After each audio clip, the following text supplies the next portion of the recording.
Gender Nihilism. An Anti-Manifesto. Introduction. We are at an impasse. The current politics of trans-liberation have staked their claims on a redemptive understanding of identity. Whether through a doctor or psychologist's diagnosis, or through a personal self-affirmation in the form of a social utterance, we have come to believe that there is some internal truth to gender that we must divine. An endless set of positive political projects have marked the road we currently travel, an infinite set of pronouns, pride flags, and labels. The current movement within trans politics has sought to try to broaden gender categories, in the hope that we can alleviate their harm. This is naive. Judith Butler refers to gender as the apparatus by which the production and normalization of masculine and feminine take place, along with the interstitial forms of hormonal, chromosomal, psychic, and performative that gender assumes. If the current liberal politics of our trans comrades and siblings are rooted in trying to expand the social dimensions created by this apparatus, our work is a demand to see it burn to the ground. We are radicals who have had enough with attempts to salvage gender. We do not believe we can make it work for us. We look at the transmisogyny we have faced in our own lives, the gendered violence that our comrades, both trans and cis, have faced, and we realize that the apparatus itself makes such violence inevitable. We have had enough. We are not looking to create a better system, for we are not interested in positive politics at all. All we demand in the present is a relentless attack on gender and the modes of social meaning and intelligibility it creates. At the core of this gender nihilism lies several principles that will be explored in detail here.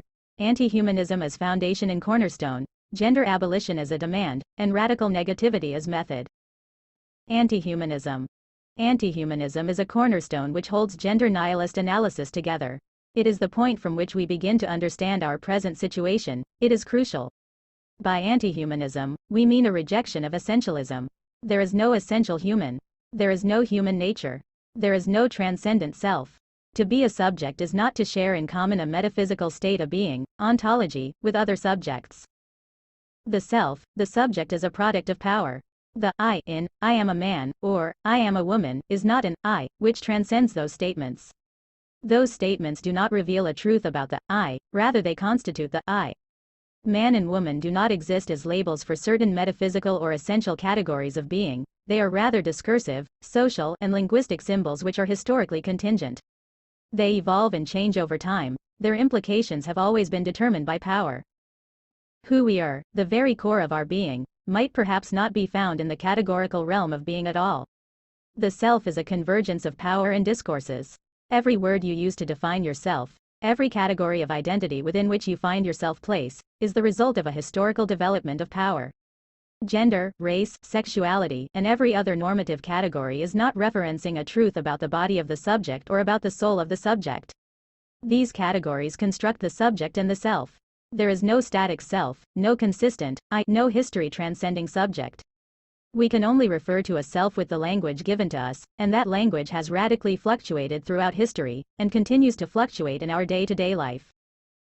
We are nothing but the convergence of many different discourses and languages which are utterly beyond our control, yet we experience the sensation of agency. We navigate these discourses, occasionally subverting, always surviving. The ability to navigate does not indicate a metaphysical self which acts upon a sense of agency, it only indicates that there is symbolic and discursive looseness surrounding our constitution. We thus understand gender through these terms. We see gender as a specific set of discourses embodied in medicine, psychiatry, the social sciences, religion, and our daily interactions with others. We do not see gender as a feature of our true selves, but as a whole order of meaning and intelligibility which we find ourselves operating in. We do not look at gender as a thing which a stable self can be said to possess. On the contrary, we say that gender is done and participated in, and that this doing is a creative act by which the self is constructed and given social significance and meaning. Our radicalism cannot stop here. We further state that historical evidence can be provided to show that gender operates in such a manner. The work of many decolonial feminists has been influential in demonstrating the ways that Western gender categories were violently forced onto indigenous societies, and how this required a complete linguistic and discursive shift. Colonialism produced new gender categories, and with them new violent means of reinforcing a certain set of gendered norms. The visual and cultural aspects of masculinity and femininity have changed over the centuries. There is no static gender. There is a practical component to all of this.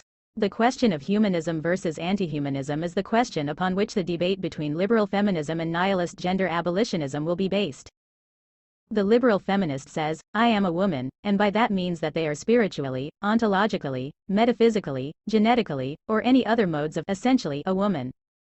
The gender nihilist says, I am a woman, and means that they are located within a certain position in a matrix of power which constitutes them as such. The liberal feminist is not aware of the ways power creates gender, and thus clings to gender as a means of legitimizing themselves in the eyes of power. They rely on trying to use various systems of knowledge, genetic sciences, metaphysical claims about the soul, Kantian ontology, in order to prove to power they can operate within it. The gender nihilist, the gender abolitionist, looks at the system of gender itself and sees the violence at its core. We say no to a positive embrace of gender. We want to see it gone. We know appealing to the current formulations of power is always a liberal trap. We refuse to legitimize ourselves. It is imperative that this be understood. Anti-humanism does not deny the lived experience of many of our trans siblings who have had an experience of gender since a young age. Rather, we acknowledge that such an experience of gender was always already determined through the terms of power. We look to our own childhood experiences. We see that even in the transgressive statement of, we are women, wherein we deny the category power has imposed onto our bodies, we speak the language of gender. We reference an idea of woman, which does not exist within us as a stable truth, but references the discourses by which we are constituted. Thus we affirm that there is no true self that can be divined prior to discourse, prior to encounters with others, prior to the mediation of the symbolic. We are products of power, so what are we to do? So we end our exploration of anti-humanism with a return to the words of Butler. My agency does not consist in denying this condition of my constitution. If I have any agency, it is opened up by the fact that I am constituted by a social world I never chose. That my agency is riven with paradox does not mean it is impossible. It means only that paradox is the condition of its possibility. Gender abolition. If we accept that gender is not to be found within ourselves as a transcendent truth, but rather exists outside us in the realm of discourse, what are we to strive for? To say gender is discursive is to say that gender occurs not as a metaphysical truth within the subject, but occurs as a means of mediating social interaction. Gender is a frame, a subset of language, and set of symbols and signs, communicated between us, constructing us and being reconstructed by us constantly. Thus the apparatus of gender operates cyclically, as we are constituted through it, so too do our daily actions, rituals, norms, and performances reconstitute it. It is this realization which allows for a movement against the cycle itself to manifest. Such a movement must understand the deeply penetrative and pervasive nature of the apparatus. Normalization has an insidious way of naturalizing, accounting for, and subsuming resistance. At this point it becomes tempting to embrace a certain liberal politics of expansion. Countless theorists and activists have laid stake to the claim that our experience of transgender embodiment might be able to pose a threat to the process of normalization that is gender. We have heard the suggestion that non-binary identity, trans identity, and queer identity might be able to create a subversion of gender. This cannot be the case. In staking our claim on identity labels of non-binary, we find ourselves always again caught back in the realm of gender. To take on identity in a rejection of the gender binary is still to accept the binary as a point of reference. In the resistance to it, one only reconstructs the normative status of the binary. Norms have already accounted for dissent. They lay the frameworks and languages through which dissent can be expressed. It is not merely that our verbal dissent occurs in the language of gender, but that the actions we take to subvert gender in dress and effect are themselves only subversive through their reference to the norm. If an identity politics of non-binary identity cannot liberate us, it is also true that a queer or trans identity politics offers us no hope.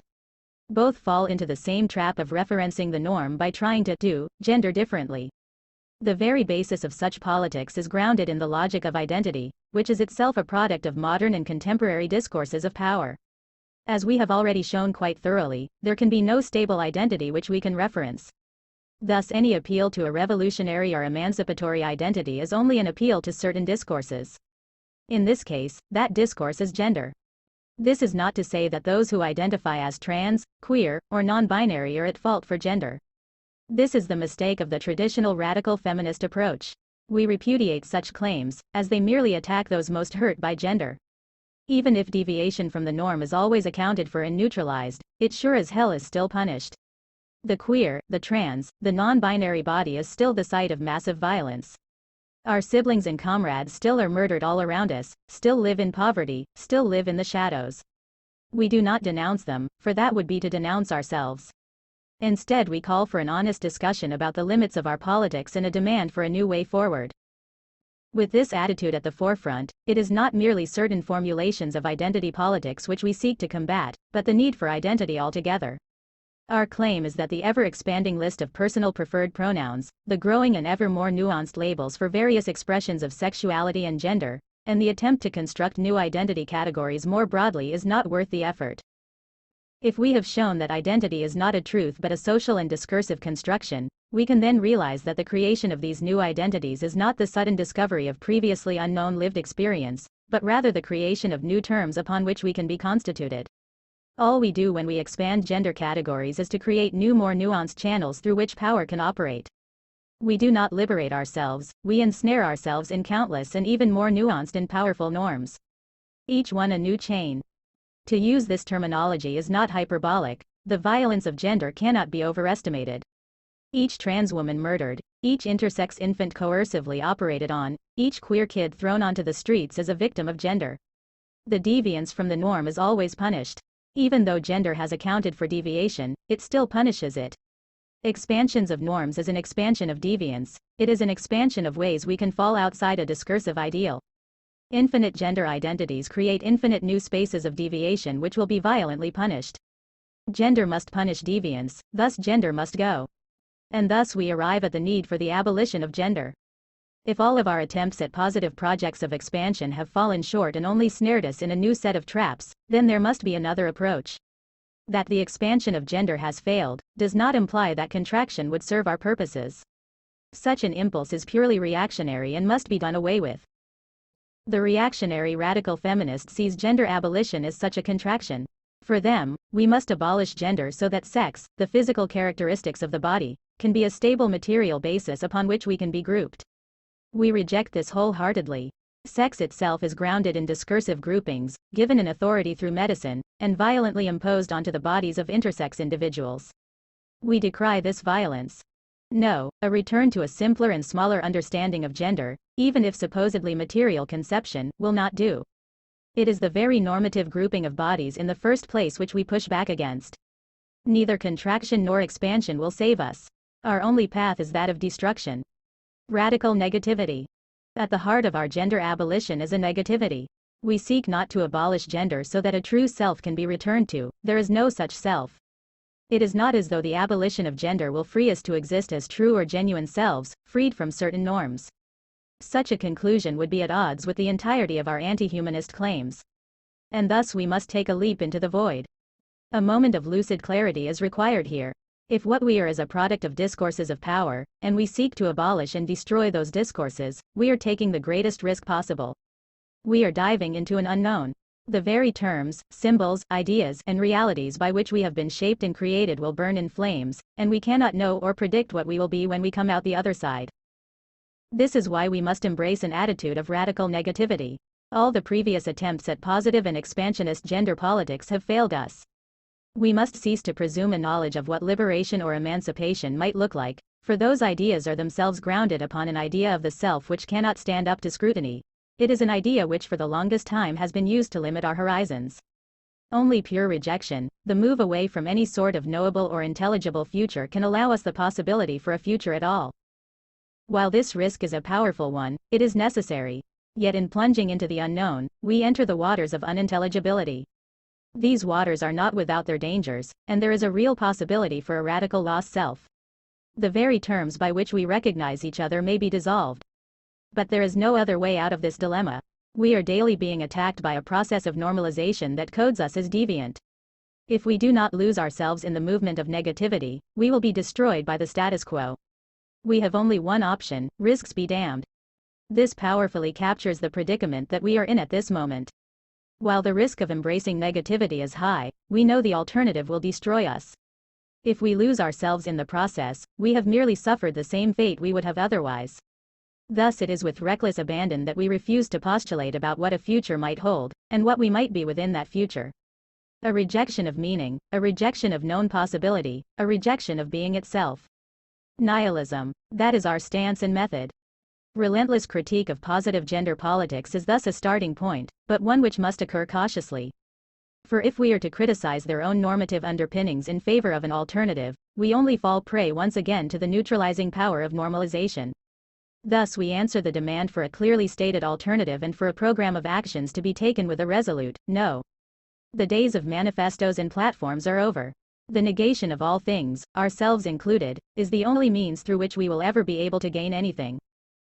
Gender Nihilism. An Anti-Manifesto by Alyson Escalante.